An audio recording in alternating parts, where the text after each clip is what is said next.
చెప్పడం వీడియో చేయించాను.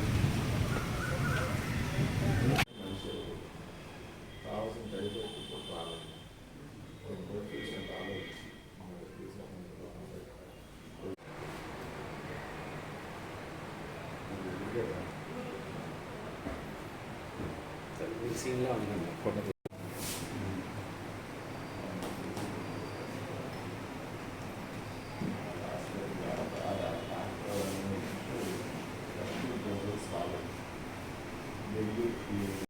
మేము ఎంక్వైరీ ఇన్వెస్టిగేషన్ చేస్తాం.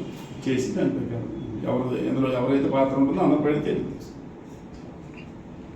తేదీ 7/5/2024 తారీఖున ఎస్ఎస్టీ ఫ్లయింగ్ స్క్వాడ్ టీం ఏదైతే ఉందో ఫ్లయింగ్ స్క్వాడ్ టీం కోడవరకు సంబంధించినటువంటి నాయుడు గారు ఆధ్వర్యంలో ఒక వైన్ ఇన్ఫర్మేషన్ మీద వెళ్ళి ఒక దుడ్డుపాలెం జంక్షన్ దగ్గర ఉన్నటువంటి ఒక పాకలో వైన్ ఉన్నట్టుగా దాని మీద పాకలో ఉన్నటువంటి అక్రమంగా ఉన్నటువంటి మద్యాన్ని మొత్తం ఆయన ఇచ్చేయడం జరిగింది. అదే రకంగా మొత్తం మద్యం 120 బాక్సులు ఉన్నాయి. అందులో ఒక బాక్స్లో 45 బాటిల్స్ చెప్పున్నాయి. అదే రకంగా లూజ్ కొన్ని 73 బాటిల్స్ కూడా ఉన్నాయి. మొత్తం 5,833 మద్యం వాటర్ బాటిల్స్ ఉన్నాయి.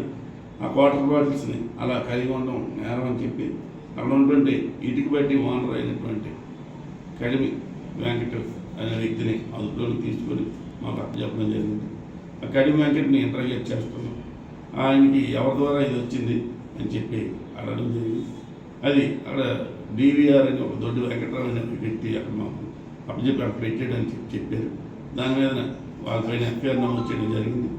దీనికి సంబంధించి ఇంకా ఎవరెవరు ఇందులో ముందు ఉన్నారు ఇందులో తెలుసుకొని అందరిపైన చర్యలు తీసుకోవడం జరుగుతుంది.